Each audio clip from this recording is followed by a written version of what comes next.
கொஞ்சம் நீங்க யோசிங்க, நான் சொல்றது அவசரப்பட்டு எதிர்க்க வராதிங்க நீங்க. அப்ப லா இலாஹ இல்லல்லாஹ்வின் சொல்லி முஹம்மது ரசூலுல்லாஹ்வின் சொல்லி இணை வைக்காமல் இருந்து இன்னொன்னு மீக்கிறாங்க, அதையும் எடுக்கணும். மன் மாத்த வலைஸ ஃபி உனுகிஹி பைஅத்துன் மாத்த மீத்தத்தன் ஜாஹிலியா, எவனுடைய கழுத்தில் பைஅத்திலே அவன மரணம் ஜாஹிலிய மரணம், அவன நரகத்துக்கு தான் போகும், அதையும் சொல்லணும். அதனால கலிமாவை மட்டும் சொல்லி சரி வராது. அல்லாஹ்வுடைய இந்த இஸ்லாமிய மார்க்கத்தை தூய வடிவில் எவ்வித கலப்படமும் இன்றி அது குர்ஆனையும் சுன்னாவையும் ஆதாரமாக கொண்டு மக்களுக்கு தெளிவுபடுத்த வேண்டும் என்ற ஒரு முயற்சி தான் இது. وشر الأمور محدثاتها وكل محدثة بدعة وكل بدعة ضلالة وكل ضلالة في النار. வைத்த ஒரு பதிவை நான் கேட்க கிடைச்சது. அதுல பல பிழைகள் இருப்பதை நான் கண்டேன். ஒரு பிழையை கண்டா கட்டாயம் சுட்டி காட்டணும். ஏற்றுக்கொள்வதும் ஏற்றுக்கொள்ளாதும் அது அவங்களோட வேலை. அந்த வகையில இந்த பிழைகளை கொஞ்சம் உங்களுக்கு சுட்டி காட்டுவோன்னு நான் நினைக்கிறேன். முதலாவதாக நீங்க சொல்றீங்க லா இலாஹ இல்லல்லாஹ் முஹம்மது ரசூலுல்லாஹ் சொன்னவங்க சொர்க்கம் அப்படின்னு. இது உண்மை, நீங்க சொல்றது பிழை இல்லை, இது நபி மொழி தான். ஆனால் நீங்க ஒரு பகுதியை விட்டு போட்டீங்க. இதுக்கு பிறகு ஒரு பகுதி இருக்குது, அதை விடாம நீங்க சொன்னதுனால இதை யாராவது கேட்டா அவன் முழு பாவங்களையும் செய்வான், ஒரு வணக்கம் செய்ய மாட்டான். அவனுக்கு தெரியும் இதை சொன்னா போதும் அப்படின்னு. இது முழு மக்களையும் நரகத்துல கொண்டு தள்ளக்கூடிய வேலை நீங்க செஞ்சது. அப்படி செய்யக்கூடாது. அந்த நுனிப்புல் மேயிற மாதிரி ஒன்ன மட்டும் பிடிச்சிக்கிட்டு சொல்லக்கூடாது. விளங்குச்சா? அப்படின்னு சொன்னா என்ன இருக்குது சொல்றதுக்கு. நபி மேராஜ் போன டைம்ல பார்த்தா ஒரு ஆள் சொர்க்கத்துல உருண்டு பிறண்டு வாராரு. அப்ப என்ன செஞ்சான்னு கொஞ்சம் நான் ஒன்னும் செய்ய, அந்த ரோட்ல கிடக்குற முள்ளத்தான் தூக்கி சைட்ல போட்டேங்கிறாரு. அப்போ இதை மட்டும் நாம சொல்லி விட்டா களிமாவும் தேவையில்லை ஒன்னும் தேவையில்லைன்னு முள்ள மட்டும் பொறைக்கு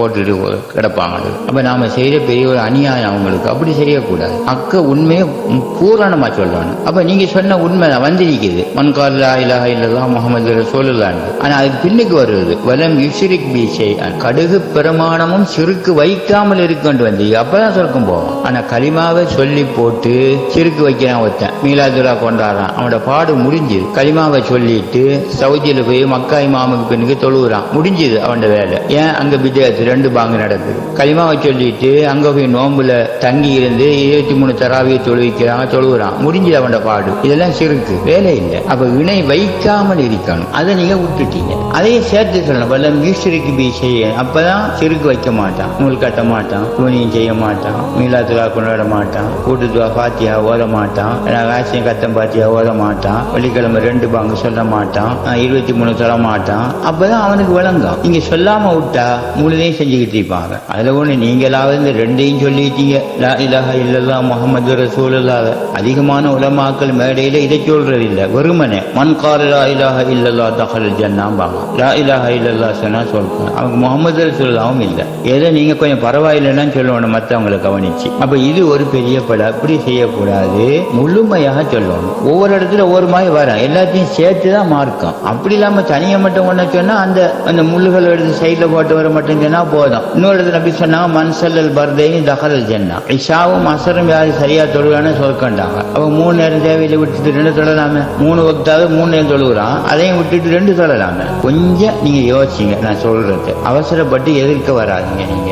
அப்ப லா இலாஹ இல்லல்லாஹ்வின் சொல்லி முஹம்மது ரசூலுல்லாஹ்வின் சொல்லி இணை வைக்காமல் இருந்து இன்னொன்னு மீக்கிறாங்க, அதையும் எடுக்கணும். மன் மாத்த வலைஸ ஃபி உனுகிஹி பைஅத்துன் மாத்த மீத்தத்தன் ஜாஹிலியா, எவனுடைய கழுத்தில் பைஅத்திலே அவன மரணம் ஜாஹிலிய மரணம், அவன நரகத்துக்கு தான் போகும், அதையும் சொல்லணும். அதனால கலிமாவை மட்டும் சொல்லி சரி வராது, சிறுக்கு வைக்காம மட்டும் சரி வராது, பையத்தையும் செய்யணும், இல்ல அவன நரகம் தான். அவ பையத்து இல்லாம மத்த எல்லாத்தையும் செஞ்சுக்கிட்டு ஒருத்தன் இருக்கிறான், சொர்க்கம் இல்ல நரகம் தான். அதனால தான் 72 கூட்டமும் நரகம் என்று சொன்னாங்க. ஏன் அவங்கள எல்லாம் இருக்கு, சிறுக்கு பிதஅத்து குஃப்ரு ஜாஹிலியத்து எல்லாம் இருக்காங்க.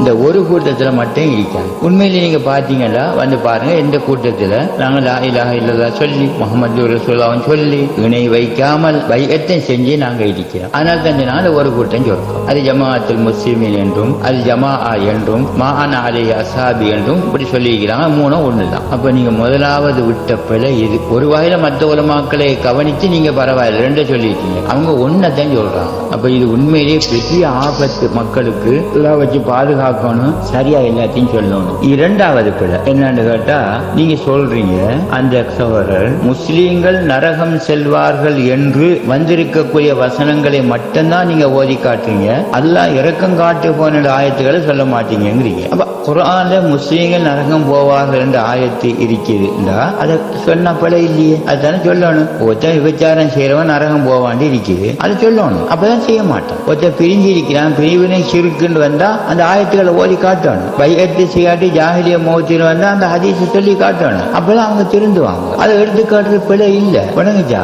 அப்படி இல்லை. குர்ஆன்ல இருக்கு ரெண்டையும் சொல்லணும். நன்மாராயத்தையும் சொல்லணும், எச்சரிக்கையும் சொல்லணும். வணங்குச்சா? ஆனா இப்ப அந்த சொர்க்கம் போகக்கூடிய ஆயத்துக்களை சொல்லி காட்டுறதை விட மிக முக்கியம் இந்த நரகம் போகக்கூடிய ஆயத்தை சொல்லி காட்டணும். அப்பதான் பிழை செய்ய. இன்றைக்கு உலகத்தில் அல்லாஹ்வுடைய வேதமாகிய அல் குர்ஆன், அல் ஹதீஸ், இந்த இரண்டை மட்டும் பின்பற்றக்கூடிய ஒரு கூட்டம் உலகத்தில் இருக்கும் என்று சொன்னால் அது இந்த ஜமாஅத்துல் முஸ்லிமீன் மட்டுமே. இதை தவிர இருக்கக்கூடிய அனைத்து அமைப்புகள், பிரிவுகள், இவைகளில் தூய்மையான இந்த குர்ஆன் ஹதீஸ் மட்டும் அவர்களிடத்தில் மூலாதாரமாக இல்லை. அவர்களிடத்தில் பல கலப்படங்கள் காணப்படுகின்றன. இந்த குர்ஆன் ஹதீஸ் அல்லது வஹி இதை மட்டும் பின்பற்றக்கூடிய ஒரு கூட்டம் தான் நேர்வழியில் இருக்கும். இந்த இரண்டோடு கலப்படம் செய்யக்கூடிய கூட்டங்கள் அது நேர்வழியில ஒரு காலமும் இருக்காது, அது அசத்தியத்தில் தான் இருக்கும். இந்த வகையில் இன்று நேரான வழியில் இருக்கக்கூடிய ஒரு கூட்டம் இந்த ஜமாஅத்துல் முஸ்லிமீனாகிய நாங்கள் தான்.